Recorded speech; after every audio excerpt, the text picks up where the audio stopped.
Tá aí o senador Rodrigo Pacheco, presidente do Senado, dizendo que vê boa vontade da Câmara, que a PEC abre espaço para que se faça o básico e urgente no Brasil, falando em especial sobre a possibilidade de manter o Auxílio Brasil, que vai ser renomeado para a Bolsa Família no valor de R$600.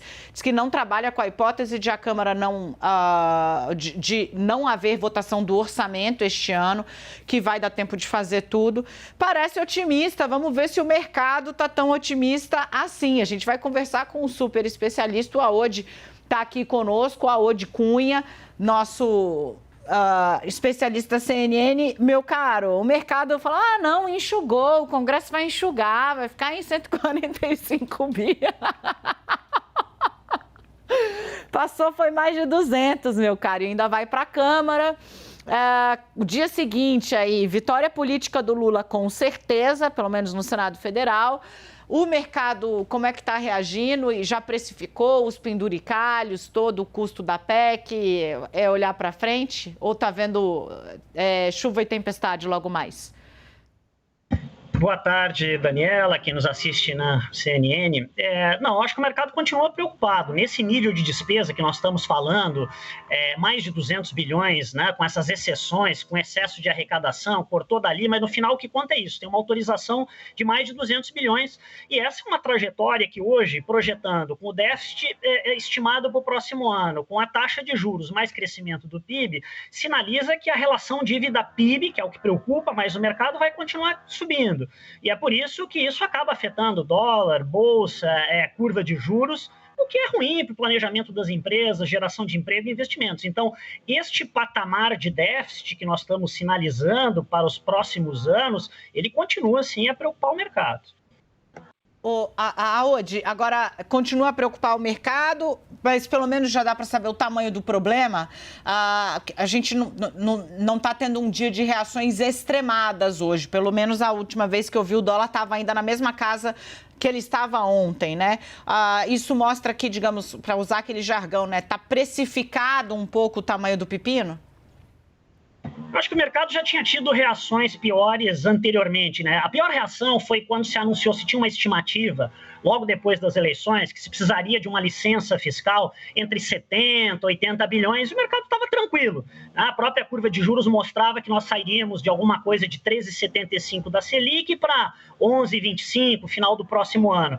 Quando veio o anúncio desta dimensão de 195 bilhões adicionais, agora esses 200, aí o mercado foi ajustando, aí as expectativas começaram a se deteriorar um pouco. Então, isso está mais ou menos dentro da conta, o que não significa que não seja ruim.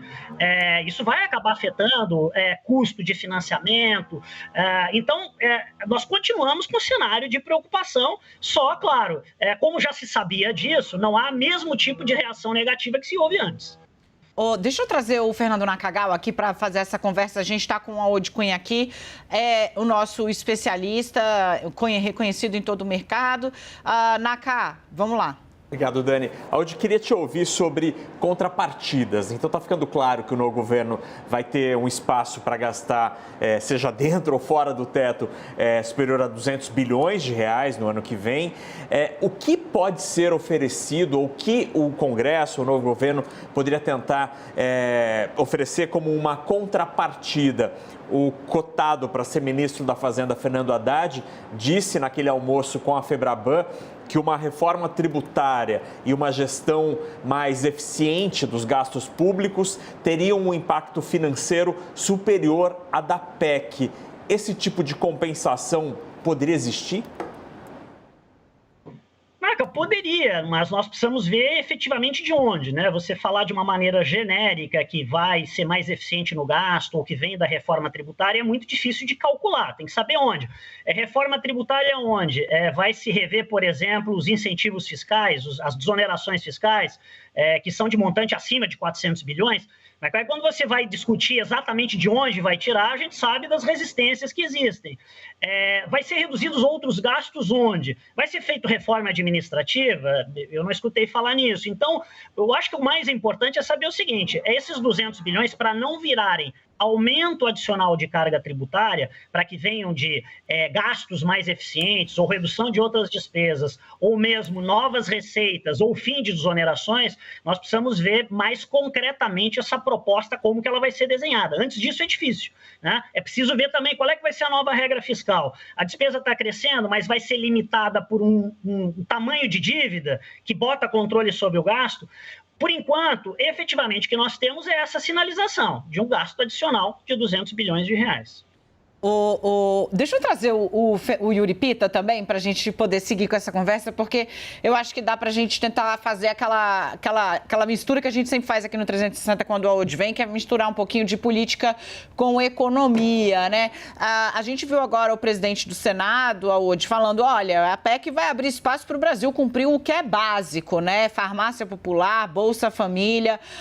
Esse discurso está conseguindo sensibilizar um pouquinho o mercado financeiro ou não?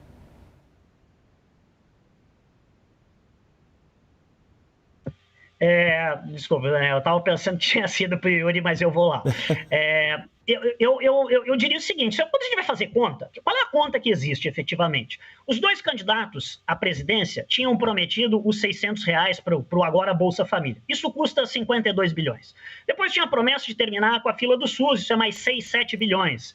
Aí tem outros detalhes, CAPES, agora botar a conta em dia 400 milhões. Quando a gente vai somando tudo isso, a conta que se tinha é alguma coisa como 70, vai lá esticando 80 bilhões. O que aconteceu é uma PEC que abre um espaço dentro do orçamento bem maior, né, de espaço livre para novos investimentos, gasto, alguma coisa como 100, 105 bilhões dentro ainda do teto.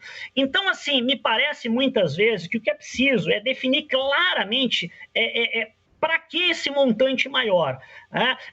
O mercado antes contava com essa licença de 70, 80 bi e dá um pulo para 200. Neste pulo para 200, não estão essas coisas que se falam só no dia a dia, que são realmente importantes. A questão do SUS, do auxílio adicional para crianças que estão no Bolsa Família, para as famílias com crianças até 6 anos, e o próprio novo Bolsa Família. Isso cabe dentro de 70, 80.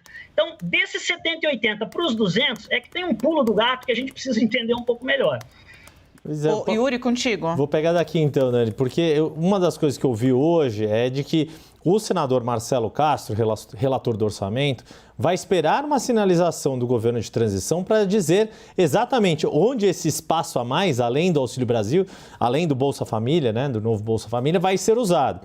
Ele citou, por exemplo, a questão da saúde, que precisaria de mais de 22 bilhões para questões como farmácia popular, etc.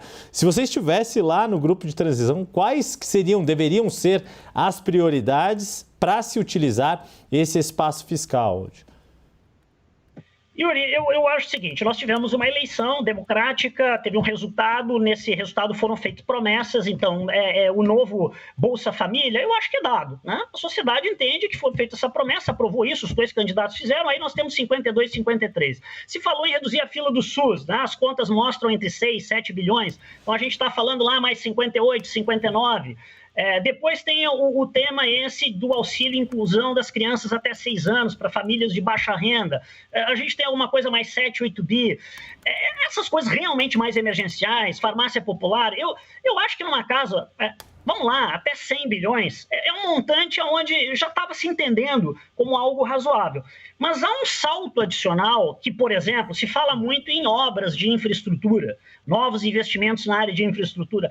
Isso a gente ainda tem um gosto amargo lá um pouco daquele modelo de 2013, 14, que gerou uma recessão grande em 2015 e 2016, no momento onde a taxa de juros é alta ainda.